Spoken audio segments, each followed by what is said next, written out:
Jadi seperti ini. Ini bagian-bagian dari buletin SKDR-nya. Ada judulnya, kemudian ringkasan fokus surveillance mingguan. Ringkasan ini adalah rangkuman dari C, D, E, F. Jadi dikerjakan terakhir. Kemudian yang C adalah kinerja surveillance mingguan. Ketepatannya seperti apa, kelengkapannya seperti apa.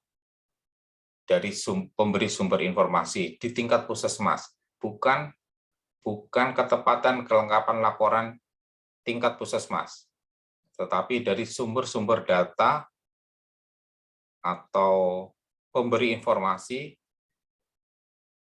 yang diterima oleh puskesmas. Seperti itu. Kemudian laporan penyakit mingguan. Laporan penyakit mingguan maksudnya adalah yang dilaporkan SKDR selama ini ada 24 penyakit. Nah, itu yang diringkas di sini. Nah, untuk fokus penyakit mingguan adalah salah satu dari laporan penyakit mingguan itu dibahas di sini. Dibahas singkat saja. Kalau mau dibahas secara lengkap, itu ada di ringkasan surveillance nantinya, tugas selanjutnya. Seperti itu. Jadi agak beda, Pak. Fokusnya di C. Tapi mulainya Pak. Oke. Saya sekuen waktunya tuh antara mulai berapa bulan ke belakang. Oke. Jadi untuk buletin SKDR, namanya buletin SKDR, Pak ya. Jadi itu fokus topik-topik atau isu-isu yang ada pada minggu yang dibahas.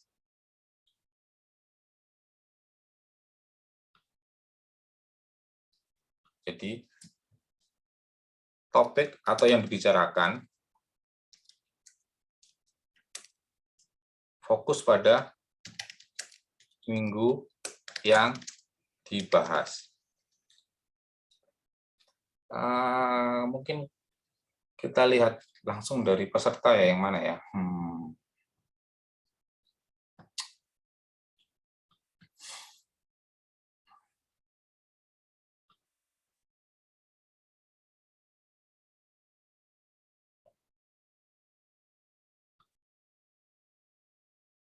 Saya buka dulu. Mana ya?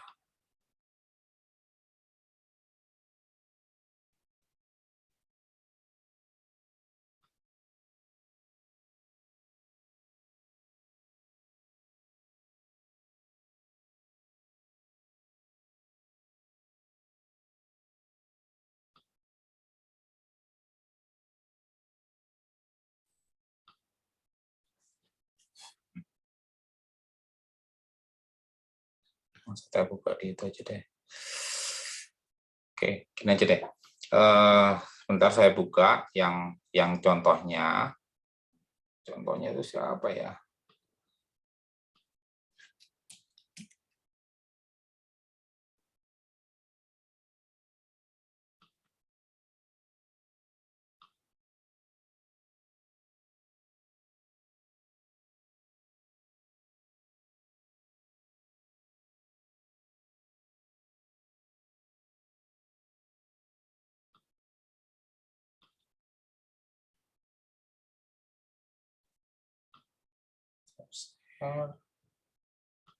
Share screen. Share. Bapak Ibu bisa melihat buletin SKDR yang dibuat oleh mana ini? Cici ya. Cici yang saya berikan juga ke tempat yang lain. Nah, oke, langsung saya bahas saja berkaitan sama persepsinya buletin SKDR.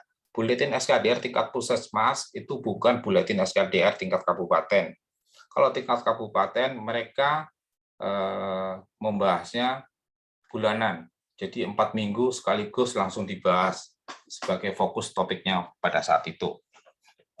Sedangkan untuk puskesmas yang kita tugaskan sesuai dengan guideline-nya adalah minggu epidemiologi ke-30 tahun 2022 misalnya. Jadi dibahas pada minggu ke-30 saja. Pada saat minggu ke-30 ini kejadiannya apa saja sih yang ada di Puskesmas Sukodono ini. Di sini kita bisa lihat sistematika dan tulisan dari Bu Cici. Nah, sistem kewaspadaan dini adalah suatu tantangan segala macam ini sebenarnya tidak perlu. Ini adalah definisi. Kemudian ringkasan minggu ini. Ringkasan minggu ini sebenarnya pointer-pointer saja, tidak perlu dibuat paragraf seperti ini, tapi tergantung orangnya. Kalau saya lebih suka pointer. Jadi ini kalau kita lihat di sini ringkasannya bukan summary dari bagian kedua, bagian ketiga, dan bagian keempat maupun bagian kelima. Harusnya di atas ini adalah seperti brief atau ringkasan summary yang kepala puskesmas atau orang lain yang membaca itu langsung dapat poin-poinnya. Oh, minggu ini hanya 40 pustu yang lapor, harusnya 60. Kemudian, oh ternyata ada penyelidikan epidemiologi yang dilaksanakan di Puskesmas Sukodono. Kemudian ada ini, ada itu, ada ini, seperti itu. Jadi hanya rangkuman saja dari 234. Dari babak 234 itu harusnya ringkasan minggu ini.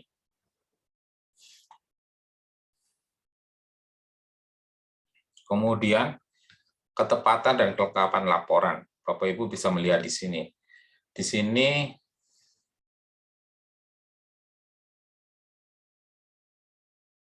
Bapak Ibu mungkin bingung melihatnya di sini. Di sini Vaskesnya oke.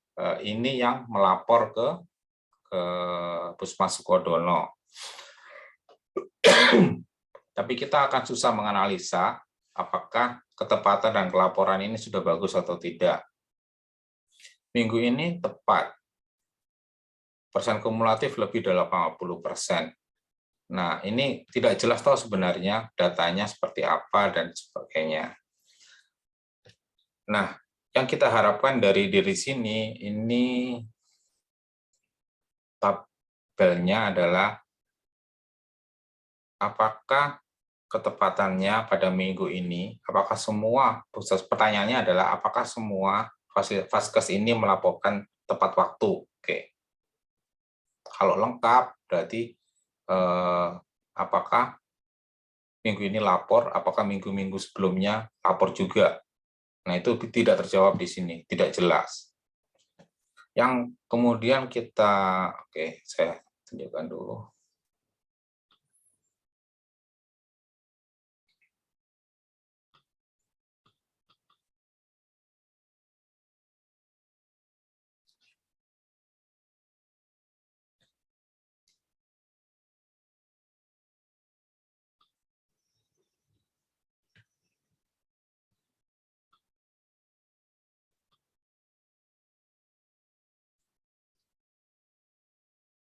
Ini saya share apa ya? Nggak kelihatan ya. Bentar. Buletin SKDR, Pak. Stop dulu.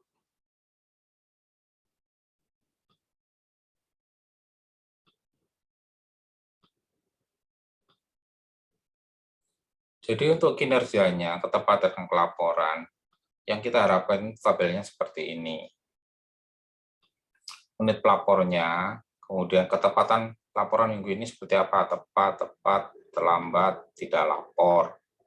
Persen ketepatan sampai dengan minggu ini, 95%, 97%, 92%, dan seterusnya. Artinya apa? Artinya ketepatan ini dihitung mulai dari minggu pertama tahun ini.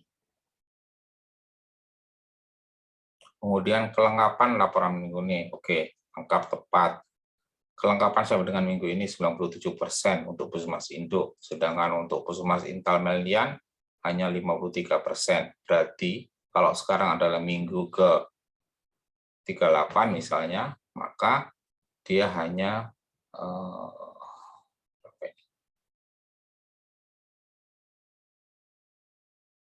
dia hanya mengumpulkan data itu 20 kali saja, seperti itu. Sehingga kita bisa melihat sepanjang tahun ini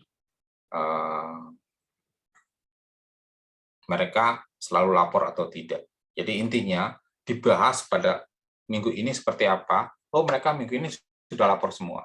Oh, mereka minggu ini sudah tepat semua. Tapi kemudian kita juga harus tahu apakah kumulatifnya seperti apa. Jadi dari minggu pertama sampai minggu sekarang ini yang dibahas minggu 38 misalnya, maka mereka bolongnya berapa saja.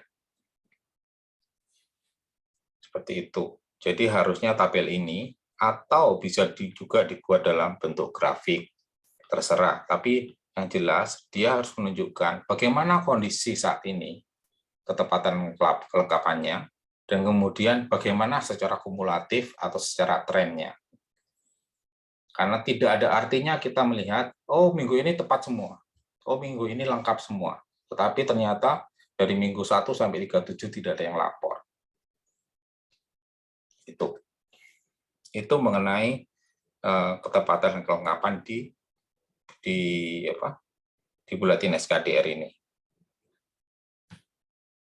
Oke, saya share stop aja ya, sebentar. Pindah-pindah. Gimana ini? Stop share. Saya share dan stop saja.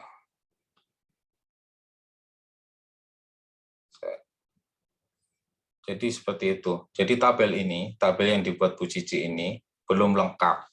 Karena kita tahu minggu ini seperti apa, kita tahu kumulatifnya, tetapi kita tidak terlalu mengerti maksud dari tabel ini. Nah, tabel ini yang kemudian diberikan komentar singkat. Yang komentarnya Bu Cici ini sih sudah oke. Jumlah vaskes yang melakukan ya 15 vaskes. Dan seterusnya. Sebenarnya tidak perlu formalitas seperti ini. Dengan angka pencapaian ini merupakan capaian yang masih harus ditingkatkan dan segala macam. Dikemukakan faktanya saja. Jadi berapa persen yang harus diperbaiki, siapa, poskesdes mana yang harus diperhatikan dan seterusnya. Seperti itu. Itu tentang ketepatan. Nah, kemudian kita bahas yang laporan penyakit mingguan. Laporan penyakit mingguan ini harusnya ada 24. Jadi kalau memang tempatnya cukup, ya disebutkan 24 semuanya. Tapi di sini Bu Cici lebih ingin hemat tempat, dia hanya menampilkan penyakit-penyakit yang ada di SKDR, yang ada angkanya saja. Pada minggu ini, kemudian secara kumulatif mingguan dalam bentuk tabel. Dan kemudian yang 00 dia hanya ngomong saja, maksudnya dibuat note saja ini sepertinya.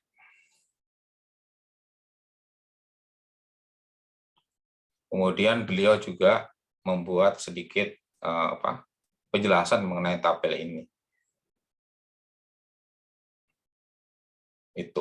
Itu laporan penyakit minggu ini. Dan kemudian oke. Jadi untuk laporan penyakit minggu ini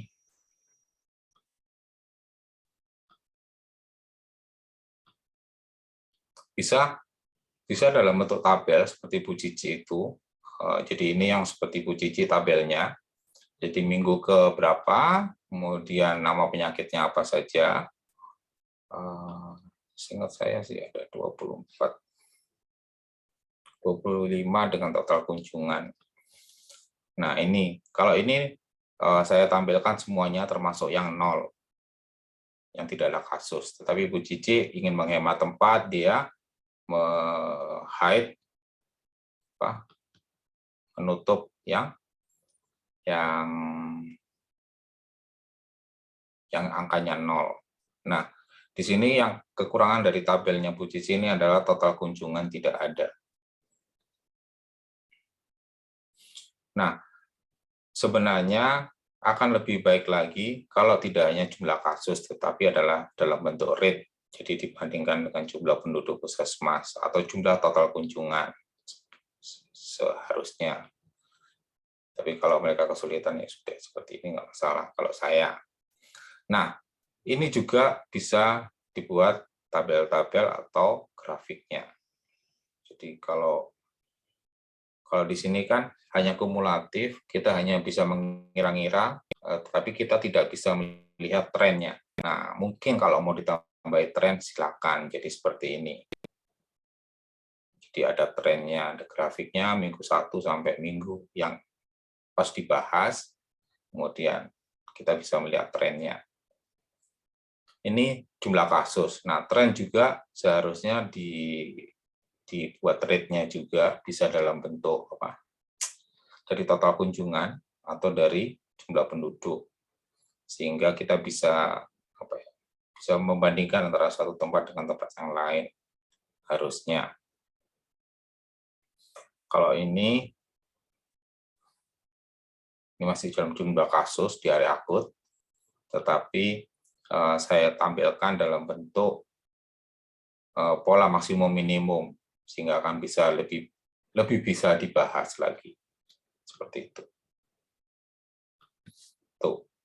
Nah, seharusnya laporan penyakit mingguan ini singkat saja, tetapi kalau mau ditambahkan lebih banyak lagi, mungkin bisa dibuat di dalam lampiran. Jadi bisa saja di bagian akhir nanti dibuat lampirannya, mungkin penyakitnya full semuanya dengan grafik-grafiknya, itu silakan.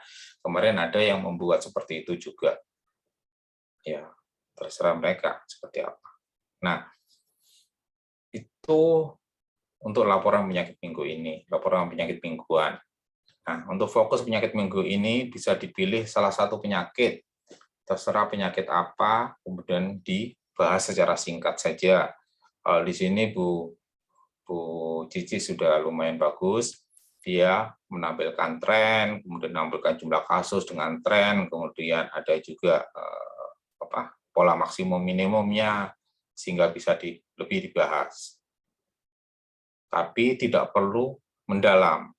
Jadi dibayangkan hanya yang penting-penting saja, grafiknya mungkin 2 atau 3 saja, bisa ada orang, tempat, waktu, tidak masalah, dan kemudian dibahas sedikit. Tujuannya adalah memberikan informasi kepada orang lain tentang kenapa kasus ini penting, seperti itu. Dan apakah perlu dilakukan tindakan. Nah, untuk respon dan tindak lanjut, ini saya tidak terlalu jelas apakah ini bagian dari fokus penyakit mingguan atau dari keseluruhan surveillance. Harusnya adalah keseluruhan surveillance. Seperti itu. Bu Cici, dia keseluruhan, tetapi masih mengawang-awang. Jadi harusnya di tingkat puskesmas sudah langsung implementasinya seperti apa sih? Misalnya, koordinasi bahwa pertemuan dengan semua Puskesdes agar mereka bisa mengerti definisi operasional pada tanggal ini, tanggung jawabnya ini, seperti itu. Kemudian koordinasi dengan lintas sektor, artinya apa ya? Koordinasi saja kan. Nah, itu tidak terlalu operasional, harusnya langsung operasional. Koordinasi dengan lurah atau camat pada tanggal ini sekian yang akan melakukan ini siapa gitu. Dengan siapa. Jadi harusnya pembahasan, rekomendasi dan diskusi ini adalah lebih operasional di tingkat puskesmas, tidak formalitas. Iya, kita akan selalu formalitas melakukan koordinasi, verifikasi data, meningkatkan peran masyarakat. Nah, itu seperti apa? Itu yang kita inginkan, kita ingin lihat di situ. Jadi langsung operasionalnya seperti apa sih? Itu Bapak Ibu tentang buletin SKDR. Jadi batasan waktunya adalah topik pada minggu itu. Tetapi harus juga dilengkapi dengan kumulatifnya dari minggu pertama tahun ini. Dan akan lebih baik lagi kalau punya data dari tahun-tahun sebelumnya, sehingga bisa membuat pola maksimum minimum.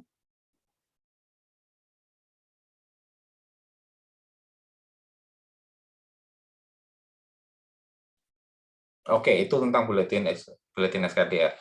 Bagaimana Bapak Ibu?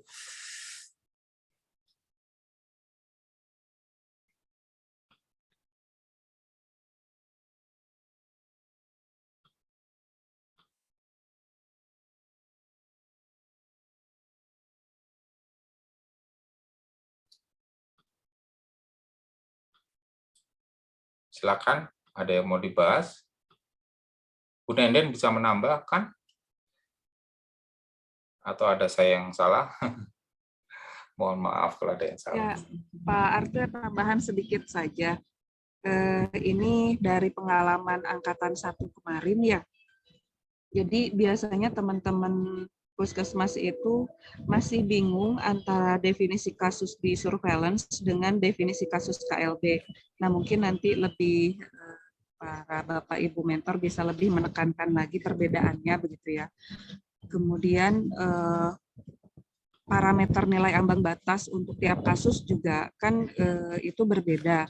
Mungkin kalau misalkan para mentor baca di guidelines-nya CDC, terus di sana ada misalkan contoh parameternya itu 5 untuk salmonella. Nah, sedangkan di kita misalkan kurang familiar, artinya maksudnya kan di kita salmonella itu belum jadi fokus kasus yang diamati begitu ya, kita hanya baru sindrom saja kan. Misalkan untuk diare itu kita lihat trennya, untuk malaria itu kita lihat malaria konfirmasi itu 1 sudah alert. Jadi ambang batasnya itu ya itu gitu. Untuk kasus berarti untuk parameter kasus ya kita lihat satuan kasusnya itu berapa. Tapi untuk yang parameternya itu tren, berarti kan mau tidak mau kita harus buat grafik trennya, kita lihat pola trennya begitu. Ya lebih bagus lagi kalau misalkan bisa menampilkan pola minimal maksimal. Nah, jangan sampai ada lagi yang misalkan menyamakan trennya diare dengan salmonella, artinya dia menarik garis nilai ambang batasnya itu di angka 5 gitu, padahal untuk parameter diare itu adalah tren begitu. Nah, kemudian untuk kelengkapan dan ketepatan, karena kita di provinsi begitu ya, atau di tingkat di level dinas itu biasanya kita menyajikannya itu dalam bentuk grafik. Kelebihan grafik itu kan kita tidak perlu banyak waktu untuk mengamati mana yang menjadi permasalahan begitu kan dibandingkan dengan tabel. Kalau menurut saya, jadi lebih bagus untuk penyajian itu ditampilkan dalam bentuk grafik ditambah dengan garis indikator. Garis indikatornya itu kan untuk ketepatan 80% maaf, untuk kelengkapannya 90% gitu. Kemudian rekomendasi. Nah, tadi kan Pak Arte juga sudah membahas ya mengenai rekomendasi ini yang kata Pak Arte lebih operasional. Nah, sebetulnya kan kita juga sudah menyampaikan ke para menti bagaimana cara mereka mengambil atau menganalisa dulu permasalahan lewat analisa problem. Jadi berangkat dari sana, setiap yang akan permasalahan yang mereka temukan dan yang bisa dilakukan oleh puskesmas, itulah yang menjadi dasar rekomendasi. Misal kalau saya tadi lihat contoh yang ditampilkan Pak Arte kan ada data DBD begitu. Nah, DBD-nya itu kita lihat itu di kelompok usia berapa. Kalau misalkan kelompok usianya usia sekolah misalkan, berarti kan untuk respon tindak lanjutnya juga rekomendasinya adalah PSN di sekolah, bukan di masyarakat. Kemudian kita lihat tren waktunya, misalkan itu biasanya peningkatan DBD itu di sekitar bulan apa. Jadi sebelum terjadi tren itu, artinya kan kita harus punya juga data 5 tahunan, karena kan biasanya DBD itu ada siklus 5 tahunan kan. Nah, sebelum itu terjadi, biar lebih mengerucut lagi atau lebih operasional lagi gitu, perlu diadakan gerakan apa di desa apa yang memang menurut data itu kasusnya tinggi begitu. Jadi mungkin lebih tergambar lagi, nggak ngambang gitu ya kalau kita bilang ya Pak Arte ya. Rekomendasi itu ya kebanyakan dari angkatan 1 itu memang menampilkan rekomendasi itu secara umum. Jadi menurut Pak Arte tidak operasional, menurut saya mungkin tidak berdasar dari problem analisa. Nah, kemudian dari penyajian data yang kita lihat, kemarin saya mengunjungi TTS dan juga Manggarai Barat. Di Puskesmas Kota kalau nggak salah sama Labuan Bajo ya. Kedua-duanya memang hanya menampilkan variabel tempat dan waktu. Sedangkan kelebihan Puskesmas itu kan mereka mempunyai data pasien yang mereka bisa leluasa olah begitu. Artinya variabel orang itu mereka bisa eksplor mulai dari umur, jenis kelamin, mungkin pekerjaan, apalagi untuk penyakit-penyakit yang berkaitan dengan faktor-faktor risiko yang khas, misalkan seperti malaria gitu kan, yang hanya ada di daerah endemis, kita bisa lebih eksplor. Kemudian ya penyakit-penyakit lain yang sebenarnya kelebihan Puskesmas itu punya data yang lebih kaya begitu dibandingkan dengan dinas kabupaten ataupun provinsi. Mungkin sementara itu dulu Pak Arte, nanti saya amati lagi. Ya. Terima kasih. Ya, terima kasih Bu Nenden. Nah,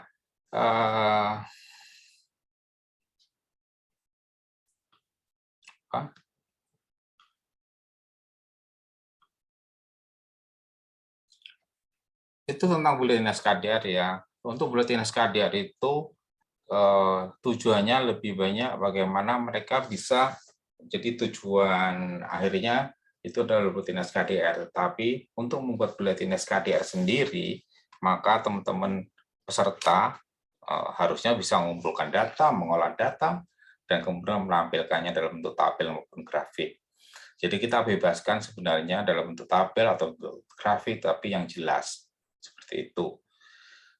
Dan juga legend-nya juga jelas, jadi orang bisa melihat langsung mengerti seperti itu. Nah, untuk Buletin SKDR, mungkin Bapak Ibu bisa memberikan batasan tidak lebih dari 3 halaman misalnya. Tapi terserah Bapak Ibu. Kalau saya lebih prefer 1 halaman atau 2 halaman saja, karena ini bisa kita print, kita bisa tempel di tembok, ataupun kita jadikan brosur yang bisa kita berikan kepada lurah atau camat, seperti itu. Itu untuk Buletin SKDR. Ada pertanyaan lagi?